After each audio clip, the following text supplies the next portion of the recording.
นากว้าง20 เมตร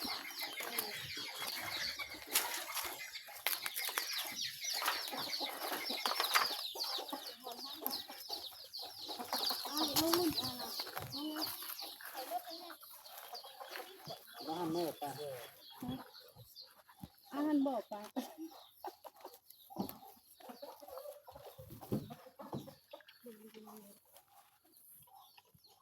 ไปเลยอยู่ทางพุ่นหันเขาบ่ได้ฝังรักมีแต่ฝังอยู่ดีวงเดียวเอาลงเลยลงเบิ่งน้ำใช่ไหมมันต้องดึงแก้สีพุ่นแล้วมันจะจังว่า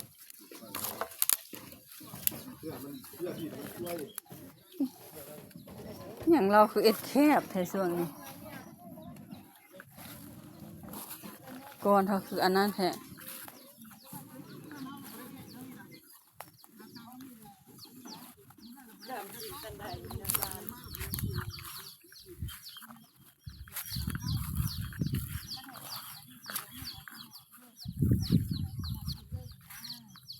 แต่ทางหลังมันก็ต้องแทกไปดิ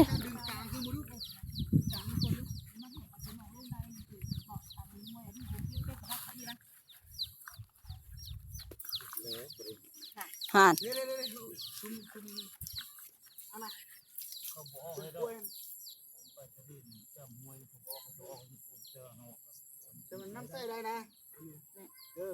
ถ้าเขาออกนี่คือเขาบ่ออกให้เต็มเขาออกแต่อันแทกมันได้เพื่อบางทีมีการจบการเจือนเวทว่าโอ้ได้แต่ค่านี้อ่ะเขาออกแล้วออกน้ำใส่ได้ก็เขาจะใส่ก็ได้เป็นหลังเงินเท่าไรดีคือหัวเลยข้างอันข้างล่างคนนี้เฮ็ดมวยเฮ็ดการจบการเจือนเขาคล้องระบายน้ำแหละที่มันออกได้นะแต่สมมติว่าเขายังแม่อันเลือกออกได้บ่หนะได้น้ำใส่ได้อันนั้นบ่แม่นเฮาเว้าคือถามอันผู้ใหญ่บ้านนี่สมมุติว่าอันคือเขาออกคือได้ค่านี้เฮ็ดเลย29แถวนี้นี่แหละออกจับมวยเพิ่นบ่ให้จักเด้อแต่ว่าเฮานำใส่ได้ก็คือ29 29 เมตรนี่ความยาว29นี่แหละก็ได้แต่ว่าแทกเขาบ่ได้เอาให้เขาแทกกระแทกไปซื่อๆนะแค่กะแต่ฮู้ว่าอันมันยาวซ้ำนี้เรื่องน้ำใส่แต่น้ำใส่ได้บ่ยามไปของเจ้าเด้อว่าทางท่านได้สนะจักแม่เจ้านิ่งเขาปานใดนี่เขาปานใดเอาฮอดคันนี้ไปนี่ก็เศร้าคือเดียวว่ะหรือว่าได้เลยได้สูงสร้างไฟนะเอาก็บ่ได้แทกมื้อนั้นเฮาบ่ได้แทกไปเลยเขาอยู่จักปีคือบ่มีเฮือนครัวก็หั่นแหละอีเจ๊กระเทอมันนี่บ่ตัวจันเฮ็ดตุ่มน้อยนะเฮ็ดไม้ตอนนั้นนะเบิ่งเจ้าลองแทกมันนี้เลยซักก็ว่านั่นดิมันก็ใส่ห้วยอยู่ดิป้าก็ให้มาฝั่งนี้ได้รักษาเราคนนึงคนป้าเราคนว่าพี่เราว่าจะน้อยหอนนี้ก็ได้ทอยตาดินมือจู้ที่ดินมาแทกเขาคะแนนน้อยพวกที่ดินมาเขามากำหนดให้ดอกกำหนดให้ดอกอย่าว่านี่ไอ้กำหนดเธอสั้นๆน่ะเขาก็ประมาณมีมีหวยเด้สมมุติว่าโอ้เขาอนุญาตออกปฏิทินได้ค่านี้ค่านั้นเนาะแต่นอกจากนั้นไปเจ้าก็สมไสไปเลยแต่เขาออกปฏิทินออกซ้ำนี้พอมันติดหวยก็ต้องเอาไว้เด้การพัฒนาบ้านซั่นๆเขาสิเฮ็ดเลาะคลองนี่บัดจะเฮ็ดไอ้หม้อที่มันสิต้องดินจับนะน้ำใส่ได้แต่ว่าน้ำใส่ได้ที่ดินแล้วเพิ่นบ่แทกบ่ห้วยน่ะมันแคมห้องเขาปะไว้15 เมตรแคมท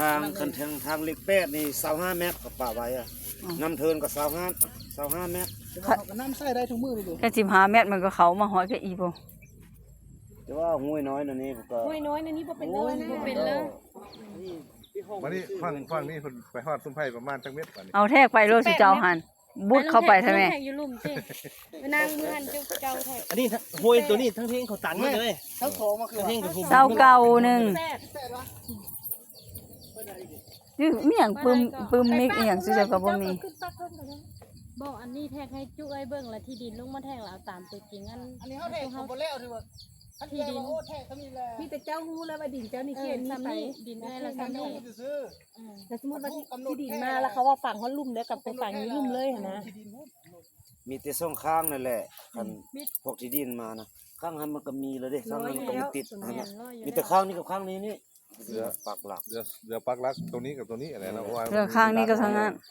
แสดงว่าฝั่งพุ่นก็มีรักแดนเนาะ นี่แหละมันแล้วล่ะมันติดกับ สิลงมา ค น้ำ ร ด อ อบ ก ค เอ้ รั ยว มีบุคคลเลยเด้ก็เอาตัวนั้นเป็นหลักเลยมีแต่ซ่องข้างนี่แหละเดี๋ยวนี้นะ เราเพราะว่าอันดินเฮือนอยู่นี่หันกวมดินเราน้อยหนึงเด้ล่ะวะอันเฮือนเราหั่น ใน น่ะ บ้านที่ในบ้านอันนั้น ไปกวดเบิ่งเขาก็มีเอกสารนะผมเขามีหมด เนาะ 20 เมตรมันบ่กลัว เม็ดบกวมเราให้เฮ็ดสวนไว้ให้เสี่ยวเล่าเราว่าเนาะยันเพิ่นยับมา อืม จากนั้นเนาะค่อยก็เป็นคนทางไกลมาค่อยก็บ่ฮู้อันประวัติค่อยก็อันนั้น เพ น่ะ ราะมันกลัวมันทั้งงูดอกเขาขึ้นที่ดินมันทับกัน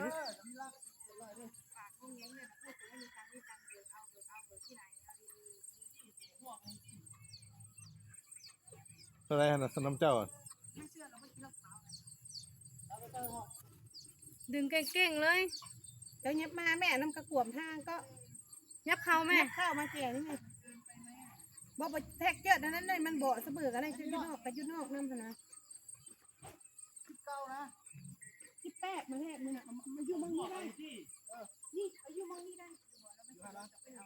อันกลางแก้นทางได้อันนั้น บ่แทกว่ายาวจักเม็ดเออ คือบ่แท้ความอันตัวจริงของดินเขาเลยอ่ะ บ่อันแทกให้มันว่าได้จักเม็ดทางหลังนะ18ทางหลังนะ 18 เออย าว ไหนอยู่นั่นน่ะ ทางหลังเลย18 กว้างนั้นนะเอา ทางหน้าซาทางหลัง18อันนี้แหละแล้วแต่ที่ดินมาแท้ ลานที่ดินลงมามื้อเรื่องเขาจุเฮาจงลงมานำก็ได้กับอันเอ้ยไข่นี่ 50เส้นหั่นบ่ให้บ่ตัดทิ่มบ่ ฮะ บ่มันแทงมันได้ มันต้องแด ซาว ด กับ เจ้าอยู่แล้ว 50 อัน เส้น นั้นน่ะว่ามาจับมันกะปิของเจ้าอยู่แล้ว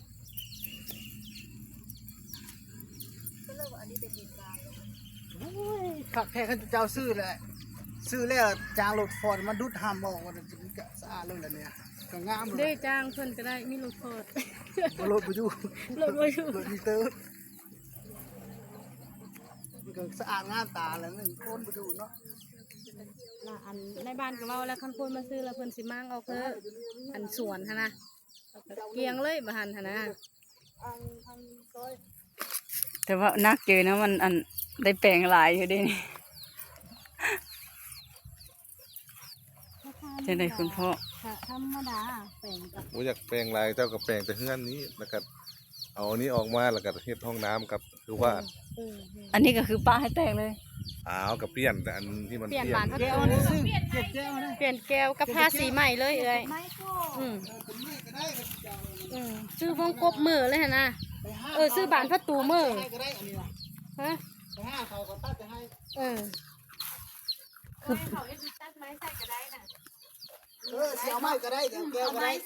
เอาไม้ซื้อซะเนาะ ได้ฮื้อทีมอันนี้หมดเลยว่าสมมุติว่าหั่นน่ะ เอาบาน เดี๋ยวก็ได้ออกแล้วอันนี้ บ้านนี้เก้าก็ได้แต่เอาอันนี้ไม่อยู่เนี่ย ตัวนี้เอาออกตัวนี้ เจ้าเอาไม้ ตัวนี้มันก็จะนี้ได้เลย นั่นน่ะ ตัวนี้จะได้เอาออกไปใส่แก้วก็ใส่ใส่ไม้ก็ใส่ แต่อันนี้หันบานเท่าเด้อเนี่ย